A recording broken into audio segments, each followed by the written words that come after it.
waxaa shalay xariga laga jaray guri loo dhisay maxamed cabdulaahi farmaajo ee ku yaalla magaalada ceel jaalle laakiin waxaan la yaabanahay maxamed cabdulaahi farmaajo ma u baahan yahay guri ay shacab u dhisaan waa maya maxamed cabdulaahi farmaajo waa madaxweynihii sagaalaad intii madaxweyne soomaaliya soo martay madaxweynihii ugu taajirsan ee soomaaliya maxaan saas u leeyahay waxa uu maalgelin ku samaystay dalalka dibadda ama guryo uu ku leeyahay wax la qiyaasi kara ma aha waxa uu maalgashtay warshadii ugu weyneed ee sonkorta ee ku tiilay Kampala ee dalka Uganda 53 milyan ayay ku maalgashteen warshadaas oo gabar dumar ay leedahay hadda magaceeda iyo detailka waxba kama sii sheekeynayo dalka Canada iyo Mareykanka waxa cimaarada iyo guryo apartments uu ku leeyahay waxa uu qadar guryo ku leeyahay madaxaaga ayaa ka weyn Kenya xisaab ma lahan laakiin waxaan la yaabanahay waxa loo ururiyay lacag gaaraysa 270,000 ama 300,000 ee maxamed cabdulaahi farmaajo guri loogu dhisay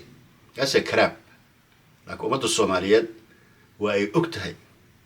laakiin ummadda Soomaaliyeed ha ka digtoonaato runtii qiyaanada waa dawladdii aan lala xisaabtamin 4 sano oo aanan xisaab xir ama budget dawladeed aan baarlamaan keenin aburuntii lagu hayay Fahad Yaasiin iyo maxamed cabdulaahi farmaajo dawladdaas oo marnaba baarlamaan aan xisaab la keenin deeqihii ugu farabadnaana runtii la bixiyay waa dawladdii aanan shaqaalihii lagaga tagay 2016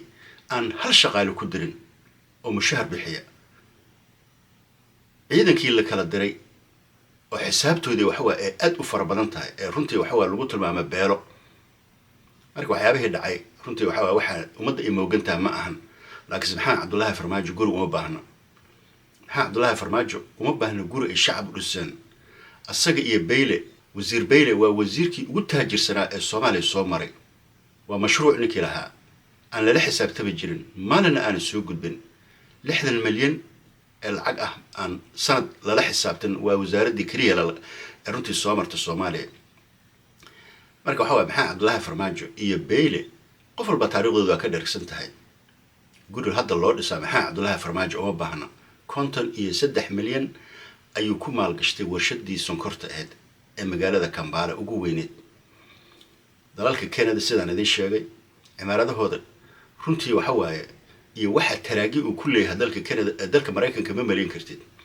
ilaa ay shirkad kambaniga ugu weyn ee taraagida ayuu ku leeyahay dalka Mareykanka marka waxa waaye waxa siyaasadda gooni waa laakiin shacabka Soomaaliyeed inaan la qaldan ay ku wanaagsan tahay waxa siyaasadda waa gooni laakiin ummadda Soomaaliyeed inaan marnaba la qaldan maxamed cabdulaahi farmaajo guri idin kaaga baahno laakiin siyaasad hadii wax lagu raadinayo ummadda Soomaaliyeed waa ka dharagsan tahay dawladdii maxamed cabdulaahi farmaajo ee maalina aan xisaab soo gudbin gobolka Banaadir kaliya ayaa waxay ka soo xorotaa 460 milyan budgetkaas sidoo waa waxa waa shaqada looga eray taabid budgetkaas waa waxa wax uu naftiisa ku waayay engineer Yariso marka waxa waaye taariikhda waa la socdaa ummadda bani aadanka in la qaldaa ma haboona ummadda in la qaldaana ma haboona laakiin guriga ceel jaalla laga dhisay siyaasadda waxa waaye wax jaranjara iyo waxa waaye wax ummadda Soomaaliyeed mar lagu qaldi karo ma ahan waana ay ka dharagsantahay ummadda Soomaaliyeed taariikhdii waxa maxamed cabdulaahi farmaajo iyo wasiir Beyle iyo runtii waxa waa qaraxidii soo bixi dhibaatadii ka dhacday ummadda Soomaaliyeed shacabka waxa waa la anjiray maalin walba marka ummadda Soomaaliyeed ee ku dhaqan magaalada Muqdisho nabadda ay haystaan marnaba waxa waxay ku doorsanaa habeeraatay ma jirto madaxweynaha guri loo dhisay ama madaxweynaha waxa waa ma taqaanaa wax loo ururiyay that image waxa waa runtii qof lagu qaldi kara habeeraatay ma jirto marka waxa waa waxay soo maray Soomaaliya waa inuu apologize ka bixiyo maxamed cabdulaahi farmaajo qaraxii soo kama uusan hadlan asagii Fahad baas magaalada Muqdisho ku naaloonay isaga raaxaysanay